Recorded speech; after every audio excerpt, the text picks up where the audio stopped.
Cuando se calma el bullicio de la ciudad y se van apagando las luces de la casa, se enciende la luz del entendimiento. Desde este momento comienza Puerto de Libros, Librería Radiofónica, programa que contiene todos sus elementos tipo A. Puede ser escuchado por niños, niñas y adolescentes sin la supervisión de padres, madres o representantes. Comienza Puerto de Libros, Librería Radiofónica. Este programa llega a ustedes con el apoyo de Puerto de Libros, Librería de Autor. Consulta todas nuestras ofertas en nuestras redes sociales @Puerto de Libros. Sultana del Lago Editores, empresa zuliana de servicios editoriales. Conviértete en autor. Contáctalos en su página web sultanadelago.com. Bienvenidos a Puerto de Libros, Librería Radiofónica, este espacio que hacemos con tantísimo cariño, de lunes a viernes, de 9 a 10 de la noche, por la Red Nacional de Emisoras Radio, Fe y Alegría. Les habla Luis Peroso Cervantes y les traigo esta noche, pues, a una invitada especialísima, a una mujer que en sus ojos transmite nobleza, entrega y sobre todo pasión. Es quizás hoy la más apasionada de todas las mujeres de la política zuliana, pero no de la política esa a la cual pareciera que estamos acostumbrados a ver en cuentos de terror, no, sino una en la cual parece que están atados los principios religiosos, morales, de pasión, compasión, entrega, misericordia, con los valores familiares más arraigados, porque nuestra invitada de esta noche es también una hija pródiga de esta ciudad. Ella, su familia, su linaje le ha entregado a nuestra ciudad durante años muy buenas noticias. Y hoy les tengo, como les digo, una excelente noticia. Estoy en presencia de Iraida Villasmil, la presidenta del Consejo Legislativo del Estado de Zulia, pero sobre todo una persona que desde el momento en el que yo la conocí me ha brindado su más profunda y hermosa amistad. Por favor, Iraida, dale un saludo a nuestros oyentes aquí en Radio Fe y Alegría, la Red Nacional de Emisoras que están dispuestos a escucharte. Bueno, nada, Luis, de verdad que me tiene conmovida con esa introducción y agradecerte ese cariño, porque la verdad es que no solamente eres mi amigo, sino que admiro enormemente el talento humano e intelectual que te acompaña siendo un hombre tan joven. Y eso es no solamente de como te digo, de admirar, sino además de seguir impulsando, porque la juventud tiene que tener de todo, y en la juventud debe haber de todas cosas, y debe haber de todos los factores y de verdad deben haber historiadores, intelectuales, gente inclinada por el tema de la cultura, de la vivencia de la ciudad, del sentimiento de lo que nos ata y nos une con el pasado, el presente y el futuro. Me encantó tu introducción, porque ciertamente sobre mis hombros pesa toda una carga familiar hermosa, desde mi abuelo, Rafael José Villamil, conocido el famoso RJ Villamil, que fue un hombre, bueno, precursor de tantísimas proyectos en la ciudad. Fue un hombre que además se trajo a sus hermanos.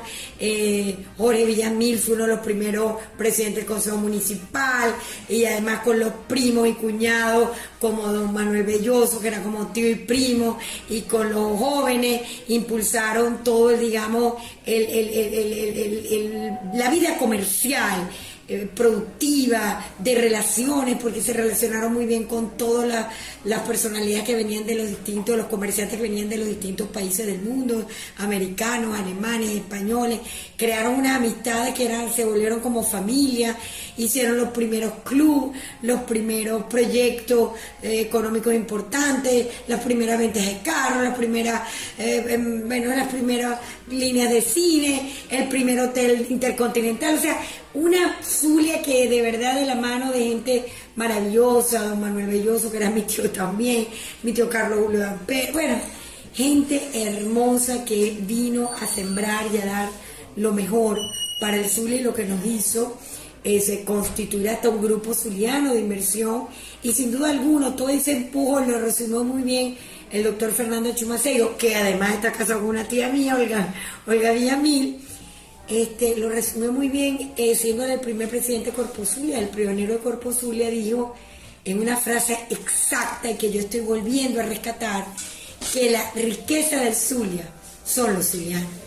Y definitivamente ese es el impulso y el botón que tiene activada Iraya Villamil actualmente, porque estoy decidida a que entendamos y nos volvamos a reencontrar con nuestro propio gentilicio, a pesar de toda esta destrucción y de todo este despojo que no solamente hemos vivido en un tema político que no nos ha conducido a nada, sino sencillamente un despojo de nuestros valores muchas veces, un despojo inclusive hasta el encuentro con nuestros valores ciudadanos. Se tiene años que no se habla de lo que era Rafael María Baral, o por ejemplo, yo estoy parafraseando a cada rato y hablo de Udón Pérez, no hay poemas más bellos que los de Udón Pérez.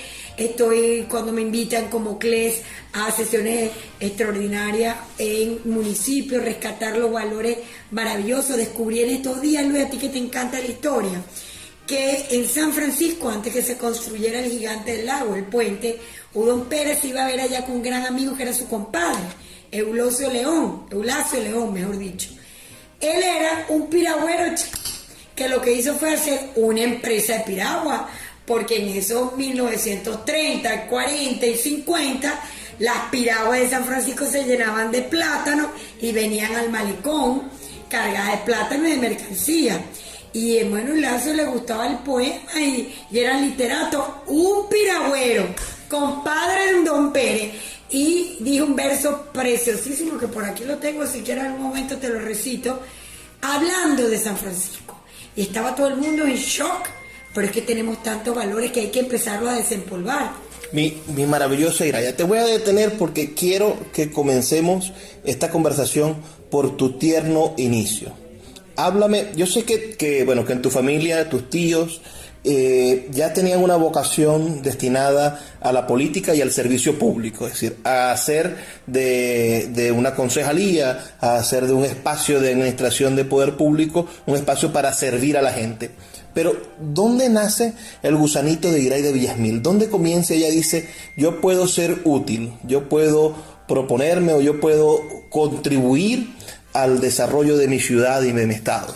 Bueno, mira, explicándote ya lo que te he dicho, el origen familiar, que además me viene doblemente, porque así como mi abuelo R.J. Villamil fue una referencia en la ciudad en todos los sentidos, bueno, montó también el Banco Comercial, muy, muy conocido, muy querido en la ciudad, y fue de los bancos que con la modernidad, porque el Banco Maracaibo fue el primer banco realmente que hubo en Venezuela, en todo el país. En todo el país, así es, porque tú sabes que Jesús Soto decía que nosotros los zulianos, el maestro Soto, éramos superlativos en todo.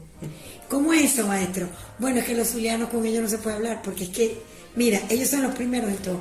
Los primeros que hicieron un banco, los primeros que prendieron un bombillo, los primeros que montaron un cine, los primeros que hicieron hasta un puente tan grande para América entera.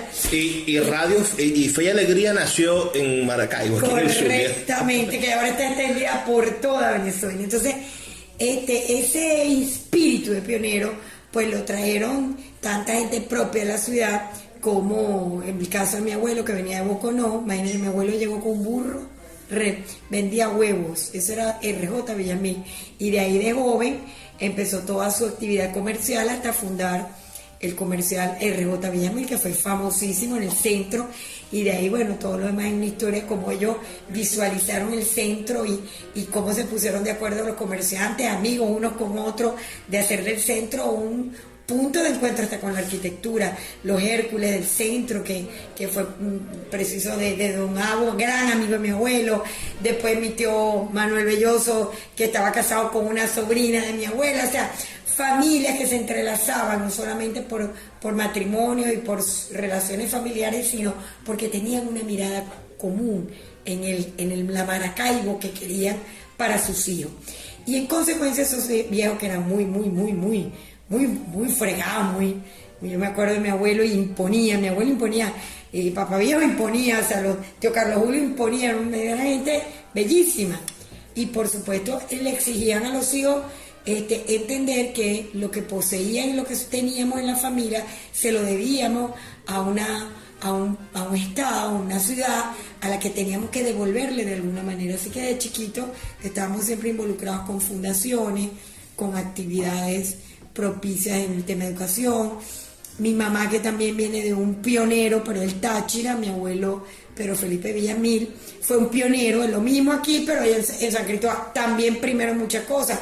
Es más, fue alumno de José Gregorio Hernández y él creó su propio jarabe para los andinos que sufrían de mucha tos y creó el jarabe javillano, famoso por la tos. Y de ahí nació pues toda esa relación comercial que pues mi abuelo con su hermano crearon pues Julio A. Villamil y hermano allá en San Cristóbal. Y eran hombres cultos, el primer salón de lectura. Bueno, era una gente que sabían cultivar la riqueza y la cultura. Porque eran hombres que supieron manejar su riqueza, pero no dejaron atrás la cultura. Y hicieron todo lo posible para mantener la cultura a nivel de países europeos.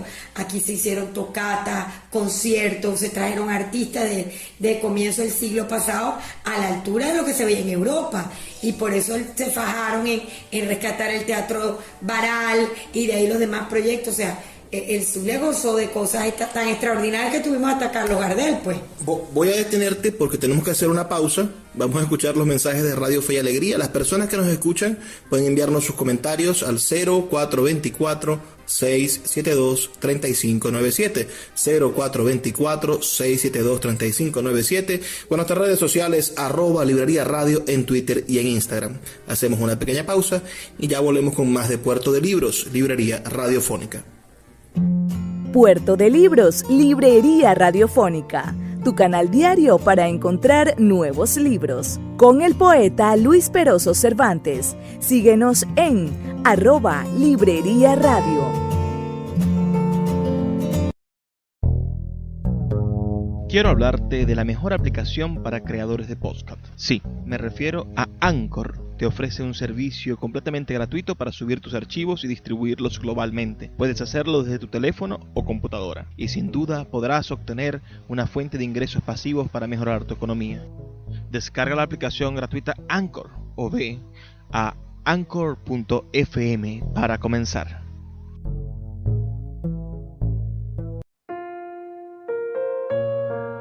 Puerto de Libros, Librería de Autor, es la librería que estás buscando. El espacio donde todos los lectores se sienten en un puerto seguro, en un lugar donde encontrar lo que siempre han querido leer, donde los libreros de verdad han leído libros y sobre todo donde tendremos la oportunidad de conseguir esa lectura que espera por ti.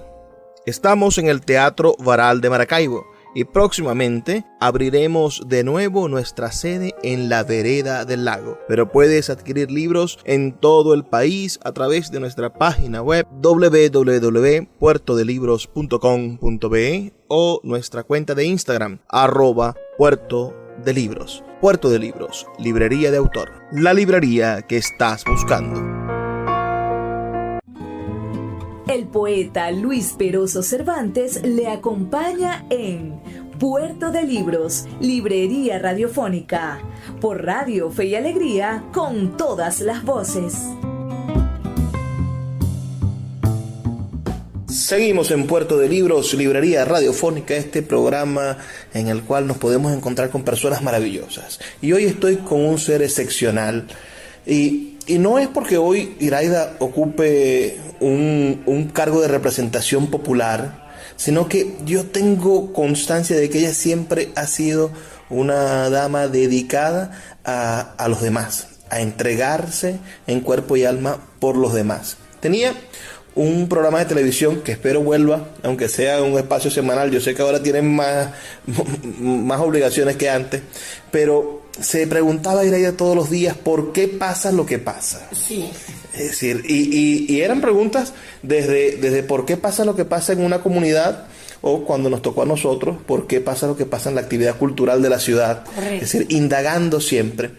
Yo elucubro que ese fue quizá el motivo fundacional de nuestra Iraida niña. Yo la imagino a ella de 14, 15 años viendo la actividad en la iglesia, porque además es un ejemplo de fe católica, a Iraida Villasmil, y preguntarse por qué pasa lo que pasa en esta ciudad, por qué hay injusticia, por qué estos se pelean con los otros, por qué, e intentando en esa actitud conciliadora que además la caracteriza, intentando encontrar soluciones.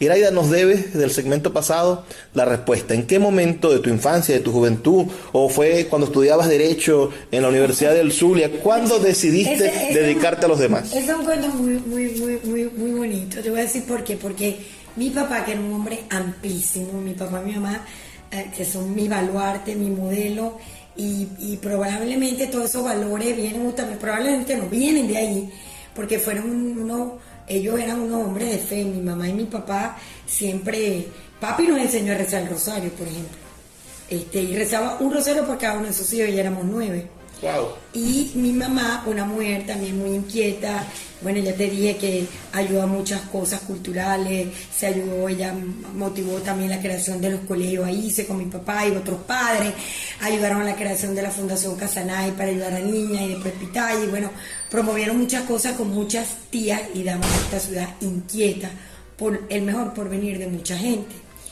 En consecuencia de ellos sacó yo ese baluarte.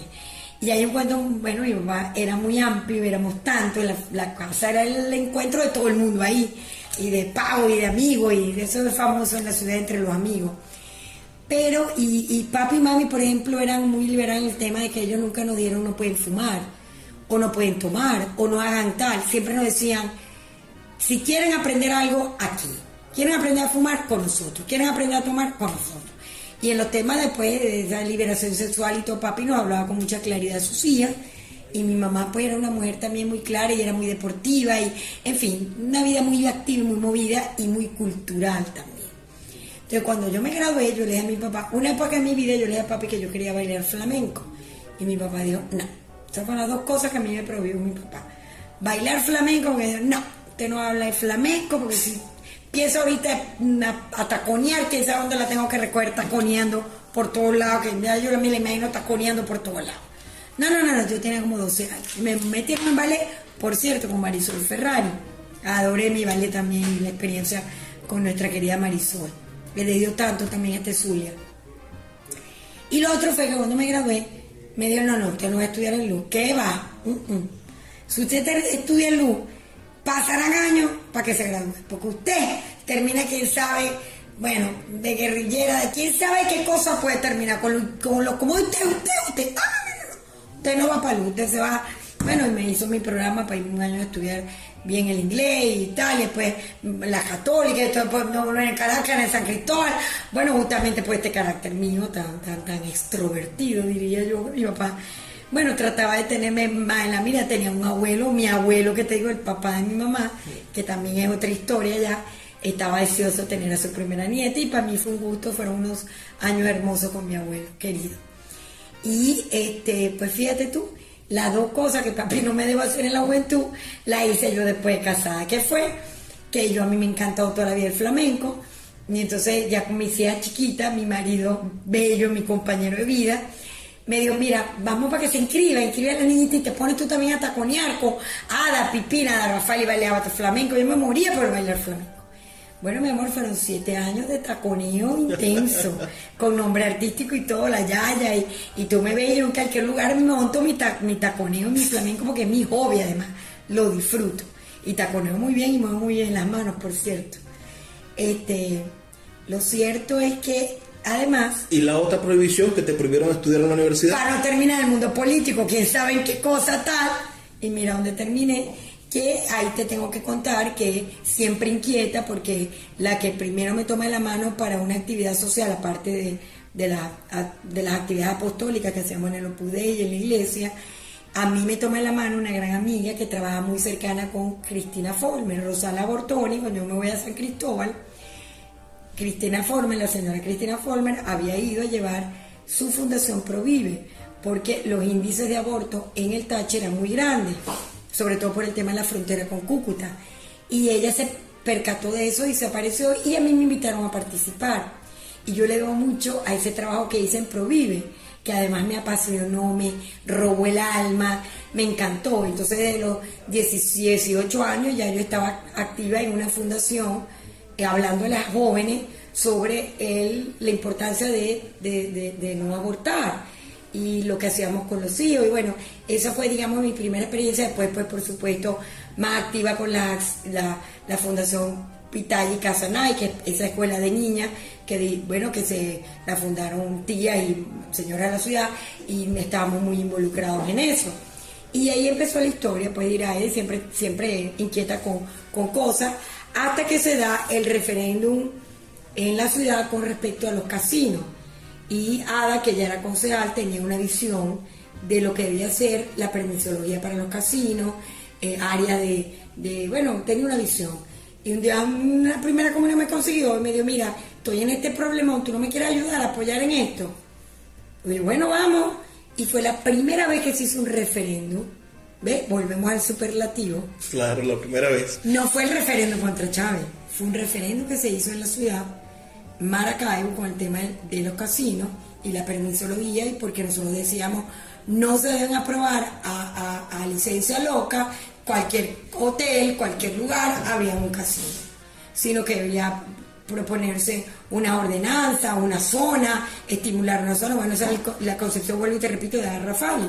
Y yo lo que hice fue aprender de ella, tema de la ciudad, tema de lucha por la ciudad, y viniendo de ahí, como te dije, pues bueno, imagínate, yo formé parte con esa bella mujer, Lilian de Lombardi, que en una tercera o cuarta etapa, la reconstrucción del Teatro Baral.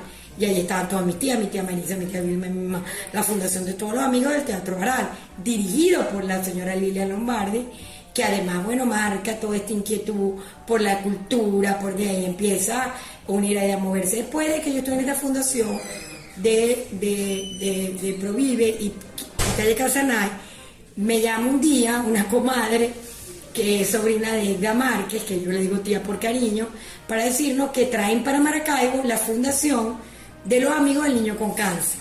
Ya yo estaba por tener a mi hija, y mi tía Aida me llamó, mira, te estoy metiendo de vicepresidenta, me tienes que ayudar en esto. Y ya te metimos.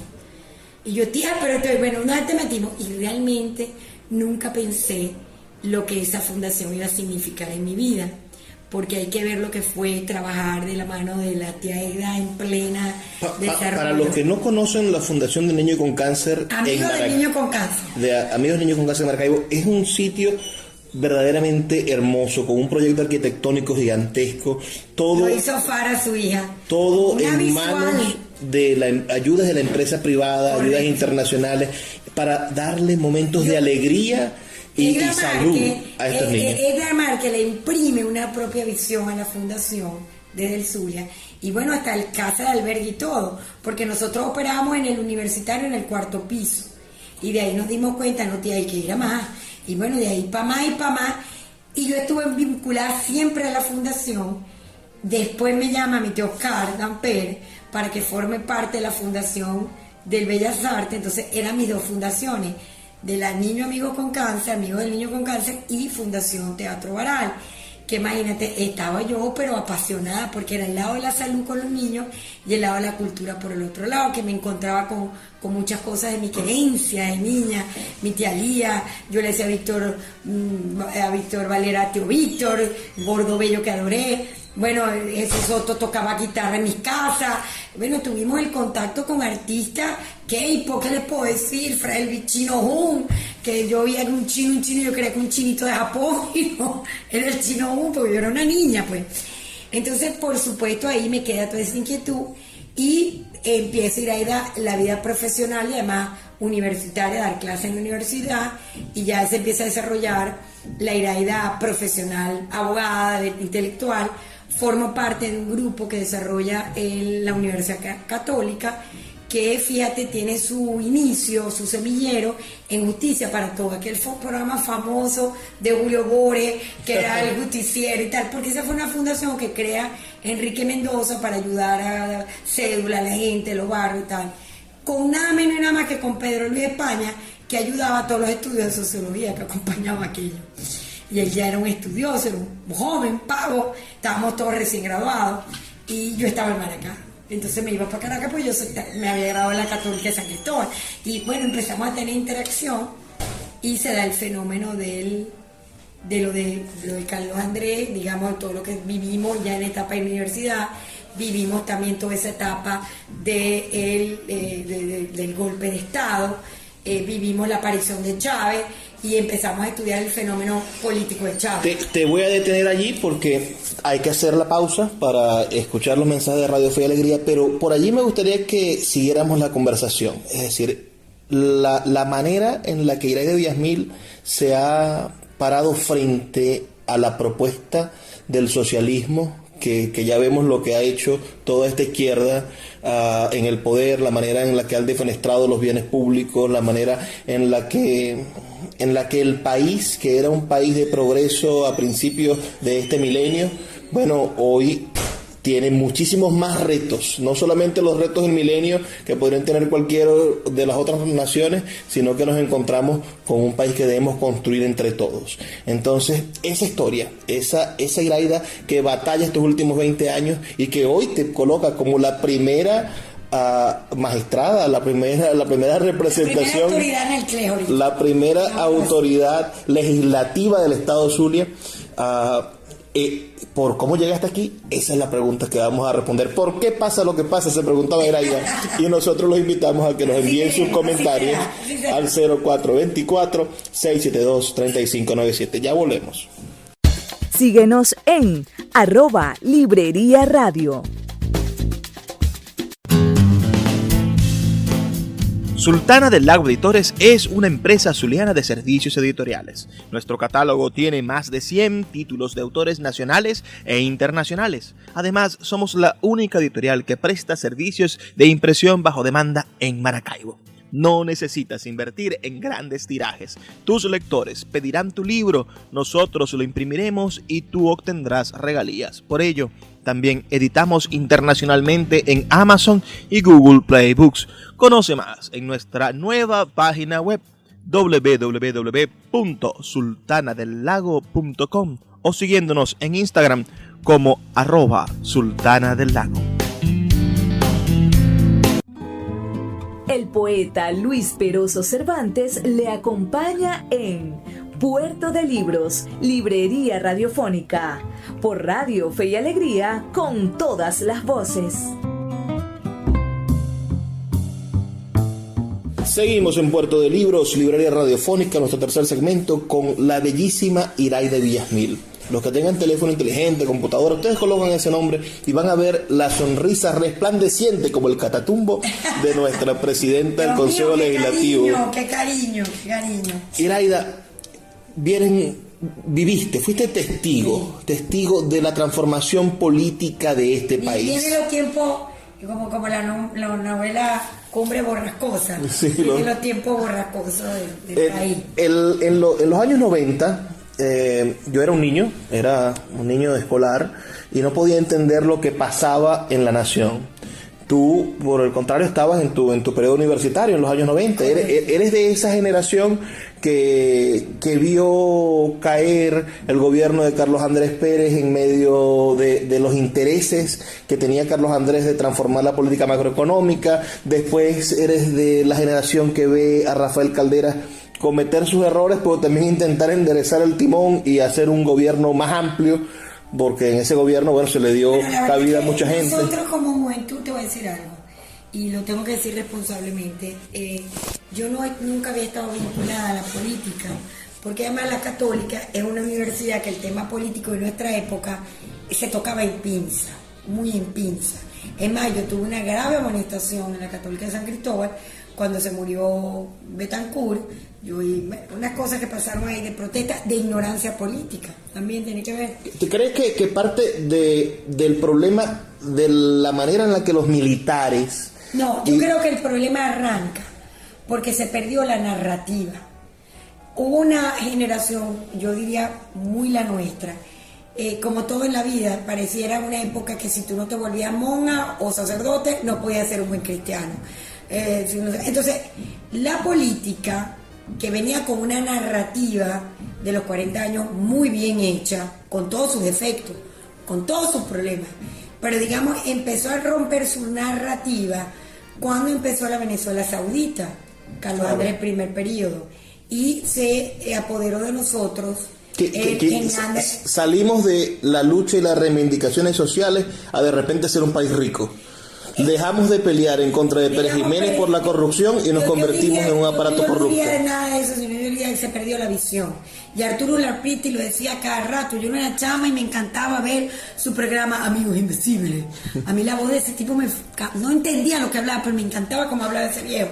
Pero sí me recuerdo, porque además mi tío, el hermano de mi mamá, muy político, escribió un libro sobre el tema de haciendo parafraseo la palabra de Arturo Larpriti. No, ese Amigo Invisible era... sí, Larpriti en Valores Humanos. En Valores Humanos. Sembremos el petróleo. Claro. Y mi tío hizo un libro dedicado además para niños, para que leyéramos, y yo lo leí para el programa porque era una manera de que entendiéramos que el petróleo había que sembrarlo. Entonces se atrapa una juventud que ha debido seguir una narrativa, digamos, entre el tema de vivir coherentemente, no ser botarata. Empezó la Miami, la Venezuela mayamera, está barato, dame dos. O sea, se perdió la narrativa de nuestro tema económico al tema botarata, porque todo era barato. Claro. Y de ahí en adelante los créditos, todo lo que pasó, uno estaba muy pequeño, pero entendía que oía las discusiones en las casas y era eso. Entonces, que si los adecos eran los corruptos, que si no eran los copellanos. Yo crecí viendo eso. Y un endeudamiento público innecesario. Y se produjo una narrativa de animadversión contra los partidos, que es la generación que yo caigo, la generación antipartido. Era malo formar parte de un partido político en mi época. Decirte, en los finales de los 89, o sea, no era lo chévere estar, más bien veíamos a jóvenes que participaban en la política o porque eran los hijos de fulano, como me pasaba a mí con mis amigos Juanipa, pues con Juan Pablo y todo ello. Bueno, porque su papá era una leyenda de la política copellana, por decir algo. Pero no era Eli Cardoso, que era mi prima, mi hermana, por decirte a alguien, ni se le ocurría, o sea, detestaba la política. Entonces nosotros quedamos atrapadas en esa narrativa de lo antipolítico, que además factores caraqueños la supieron trabajar, y de ahí crean el tema de la antipolítica, y de ahí nace la narrativa de buscar un tercer outsider. No se habla de tercera vía, se llama un outsider a los partidos políticos tradicionales, y hacen de Chávez, primero de Irene Sáenz, y después de Chávez, la figura El Salvador, el Mesías. Salvador. Entonces nosotros quedamos atrapados en esa narrativa. De ahí donde el intelecto, y ahí es donde empieza el cerebro de muchos a trabajar y a entender quién es este fenómeno político que se llama Rafael Chávez Frías. Y como yo estoy obligada a aclarar las cosas con la historia, y a mí no me gusta hablar ya ni de izquierda ni de derecha, porque izquierda y derecha surge de cómo se sentaban en el Parlamento inglés los liberales y los conservadores. Esa es la verdad. Sí. Los liberales para la derecha, los conservadores para la derecha y los liberales para la izquierda. Y de ahí surgió después el tema de que los revoltosos eran los de la izquierda y los conservadores eran los de la derecha. Y entonces de ahí viene un misticismo con la izquierda y la derecha, que además yo te digo sinceramente, en esta contemporaneidad globalizada y tecnológica, ya yo no estoy dispuesta a aceptar. Incluso nosotros aquí en el Zulia nos sentamos de un lado y de otro, porque lo del oficialismo son los de la izquierda, entonces están en la izquierda y nosotros estamos en la derecha. Vengamos con, o sea, que unas concepciones erradas, chicos. Estamos en un mundo globalizado, con criterios amplísimos sobre la realidad de un mundo que se está moviendo a una velocidad. O sea, que no importaría. Entonces ahí es donde hay que hacer la distinción, porque entonces todo lo que era izquierda era socialista. Pero es que el tema de Chávez no era porque era un socialismo, fue un socialismo disfrazado de un, como siempre lo he dicho, un castrocomunismo, porque lo que estaba detrás del proyecto de Hugo Rafael Chávez Frías, aparte de todo lo bonito que le puedan poner y todo lo romántico que él tenía, porque ciertamente Chávez tuvo una visión de una sociedad que la gente veía pero no la miraba, y Chávez la empezó a mirar, una sociedad política que oía pero no escuchaba, y Chávez empezó a escuchar. una sociedad política que le hablaba a la gente, pero no le explicaba. Entonces Chávez les empezó a explicar por qué vivían como vivían. Se perdió la narrativa, mi querido Luis. Por eso que la narrativa siempre hay que tenerla en hilación. Y ese es el papel de gente como tú con la deuda de la historia. ¿Y qué estaba detrás de Hugo Rafael Chávez Frías? Detrás de Hugo Rafael Chávez Frías estaba un proyecto que venía de la mano de Castro, Fidel Castro. Además él lo dijo abiertamente. Y salió de la cárcel y se fue a recibir su honoris causa porque estudió un doctorado, porque Fidel le mandaba a los profesores a darle clases en la universidad.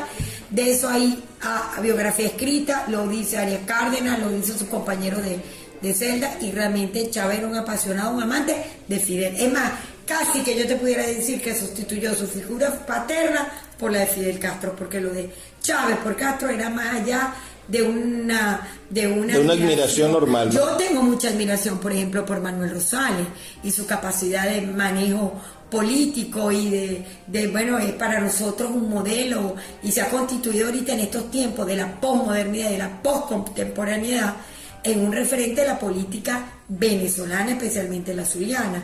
Ahora, yo lo quiero, lo admiro y todo, pero yo no, o sea, la admiración ahí, como profesaba Chávez a Fidel, el suman cum no, porque también en el Partido Nuevo Tiempo hay disenso, hay cosas con las que no estamos de acuerdo, se las hacemos saber, él pide opinión, bueno, por ejemplo...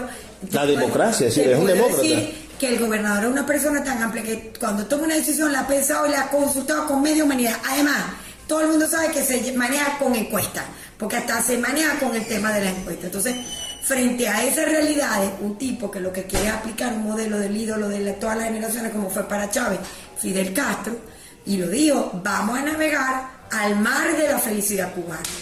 Yo lo oí en su discurso, presidente, y ahí ya yo no estaba alarmada, yo ya estaba trabajando, porque cuando él se lanzó para las presidenciales, nosotros formamos parte de un grupo que nos dieron unas clases de cómo Fidel engañó a su pueblo cubano diciendo que iba a ser una revolución para el bienestar, y resulta que lo que pues trajo fue un bienestar desde su concepción, pero totalmente comunista. Y está comprobado en el mundo entero, y si no, miren a la Alemania Oriental, el fenómeno que se dio en 3 años, después que salió el comunismo, como en 3 años Oriental y Occidental son la misma Alemania, porque los países bajo la economía comunista y la concepción comunista y visual comunista, y además lo peor que tiene, que es la concepción del hombre en la sociedad comunista, es lo más despojante que puede haber. Entonces Chávez, no hablo de comunismo, pero creó un melange o una confusión, una cosa, y le puso a eso su revolución bolivariana, que bueno, ya además historia. No, y tardó años hasta que develó el gallo tapado que tenía. Ni tanto, porque cuando yo salgo a la calle, mi querido Luis, salgo porque ya Chávez había pedido los poderes plenipotenciarios de la Asamblea, había pedido a la Sosa que entregara la Corte Suprema, que le entregó, Capriles le entregó la Asamblea, acuérdate esa historia, y él hizo sus primeras 43 o 48 leyes, que la primera de ellas tenía que ver con el tema agrícola, pecuario y las tierras, que fue cuando se alzan los ganaderos aquí, claro. El tema educativo, acuérdate. Estamos hablando de 2001. Claro, estamos hablando de 2000. Del año 2000 con la primera ley habilitante. Claro, correcto, y empieza el decreto 2011. Desde entonces Yareida Villamil está en pie de lucha. Salgo yo a la Plaza República con papaya, yo tenía mis hijas en la escuela y tal, con el decreto 2011. ¿Qué era el decreto 2011? Un dibujo de la educación que después nos vino con la educación comunista o la educación bolivariana, porque ellos no la reconocen así, yo la respeto por la verdad verdadera, que en el fondo lo que es eso. Entonces, esa educación que hoy tanto nos criticamos, ¿no? Porque vemos a nuestros hijos, a nuestros primos, a nuestros sobrinos, a nuestros nietos recibir una educación falla, sin historia de Venezuela, sin conocer a los presidentes de la República. Es decir, estamos viendo... Si los valores ciudadanos fueron sustituidos por valores militares, de unos militares que no son los nuestros, Martí era un revolucionario en Cuba, cubano. Che Guevara, que ni era militar, fue un médico que ayudó, y nos empezaron a sustituir. Maizanta, ¿quién era Maizanta? Yo no sé si existía o no existía. Un ladrón de vacas. Bueno, dicen Maizanta era una figura muy parecido a Páez probablemente, pero él no evolucionó en la conquista de una sociedad mejor, como se lo hicieron Páez, que era un llanero de cotiza en la tierra, pasó a ser un presidente chico que hablaba hasta 3 y 4 idiomas. Y tocaba el piano. Y supo de arte y de todo. Bueno, ¿qué vamos a decir de Castro y de Gómez?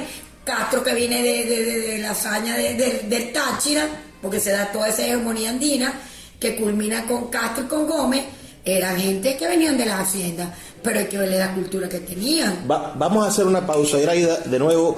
Son solamente 2 minutos para escuchar los mensajes de Radio Fe y Alegría. Sus comentarios al 0424-672-3597. Escuchas Puerto de Libros con el poeta Luis Peroso Cervantes. Síguenos en Twitter e Instagram como @Librería Radio. El poeta Luis Peroso Cervantes le acompaña en Puerto de Libros, Librería Radiofónica, por Radio Fe y Alegría, con todas las voces. Seguimos en Puerto de Libros, ya en nuestro último segmento. Hemos tenido una noche verdaderamente maravillosa conversando con nuestra querida Iraida Villasmil. Recientemente me hizo ver algo que a mí me encanta escucharlo, de quienes son verdaderamente los protagonistas, los que vivieron en esa época. Yo siempre pensé que el desgaste de los partidos políticos de los 90 había sido en causa de que los liderazgos habían trancado el paso de las generaciones de relevo. Es decir, un Alfa Lucero, candidato a presidente, siendo un hombre de una tercera edad avanzadísima y sin cuadros en Acción Democrática. El propio Caldera, sin renovar sus cuadros, se lanza y quema a Osvaldo Álvarez Paz, que era el cuadro de renovación de COPEI. Carlos Andrés lanzándose en un segundo periodo. Todas esas cosas que pasaron en los 90, yo pensé que eran culpa de los partidos, pero Iraida dijo algo que me preocupa más.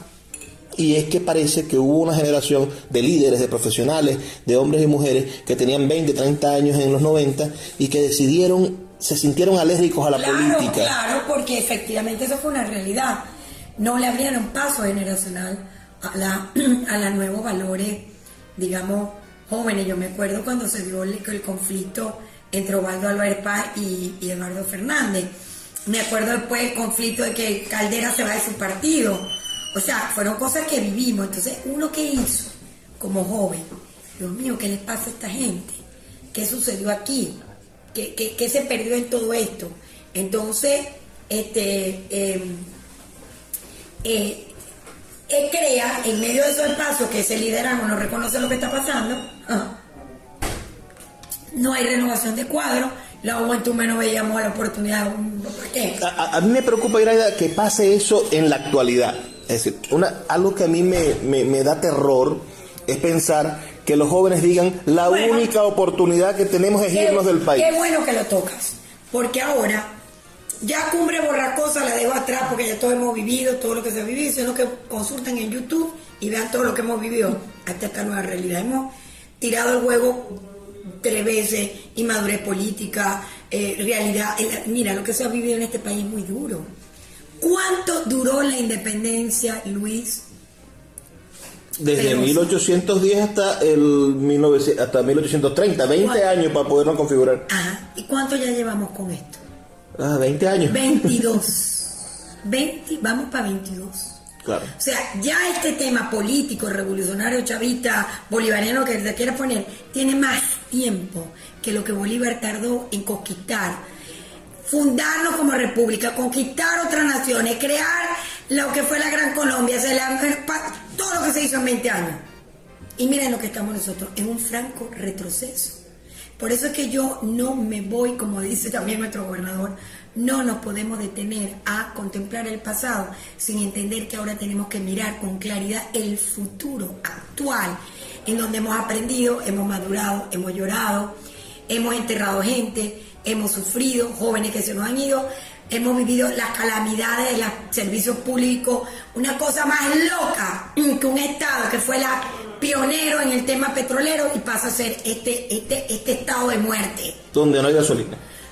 Donde nos morimos por comprar un litro de gasolina, además que está en la situación que está siendo manejado.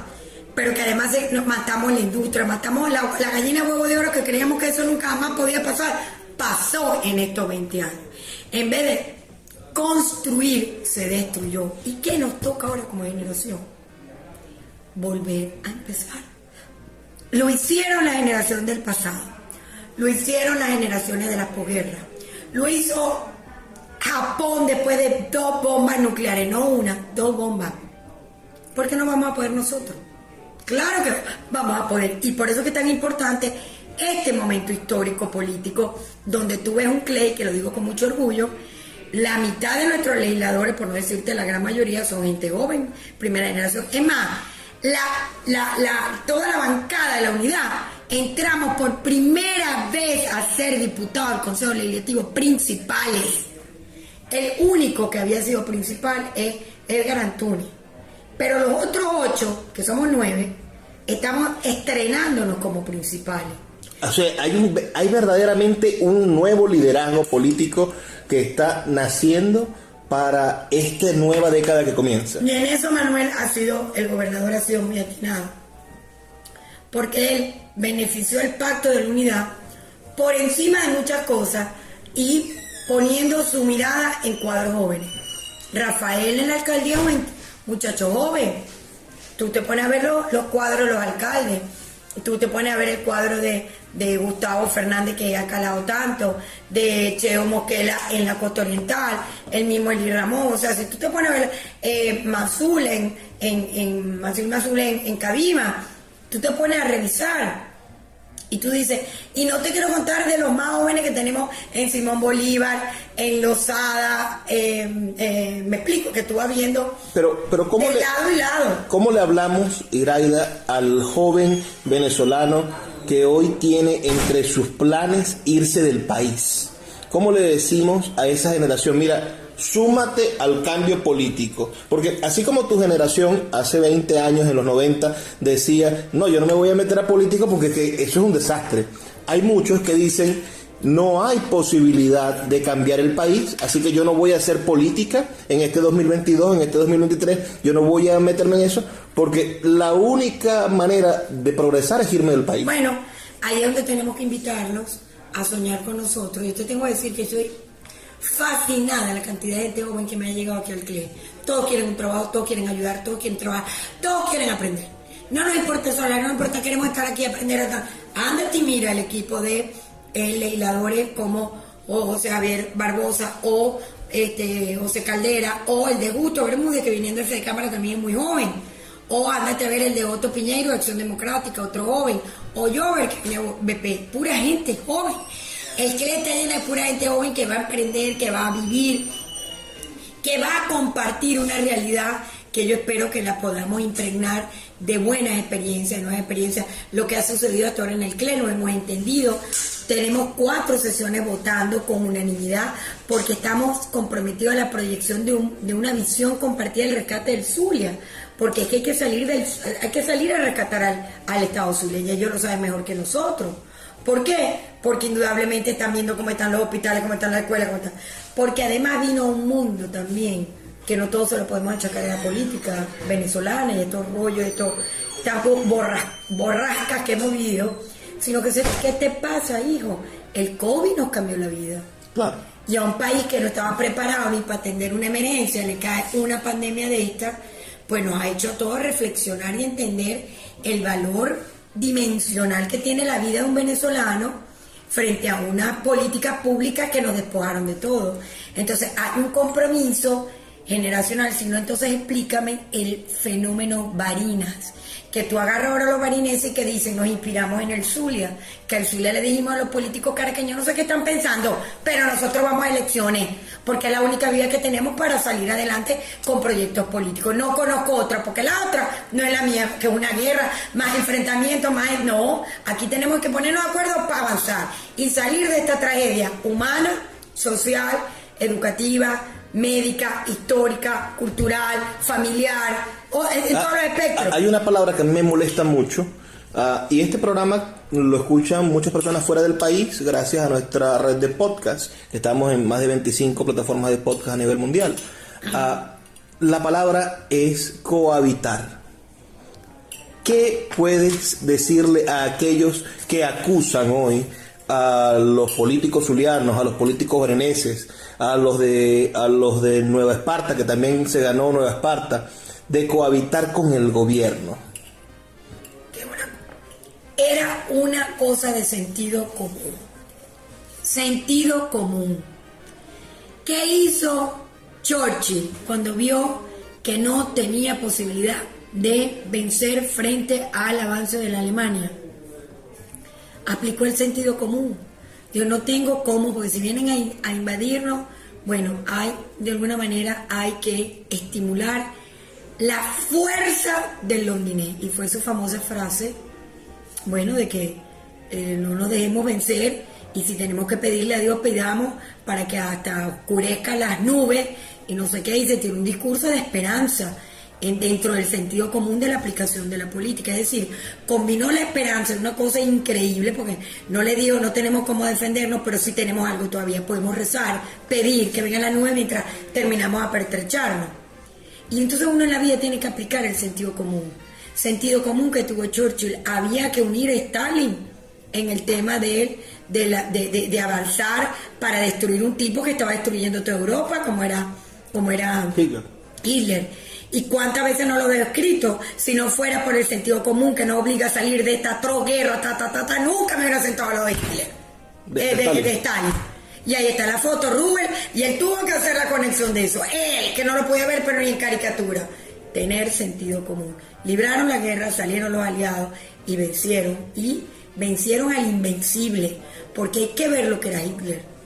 Sí. Y entonces lograron lo imposible, porque se conectaron con lo que son los sueños, que ahí es donde tiene la fe, porque la fe puede lo que no se ve, alcanza lo invencible y logra lo imposible. Un mensaje final, Iraida. Tienes un año, va comenzando, estamos en enero.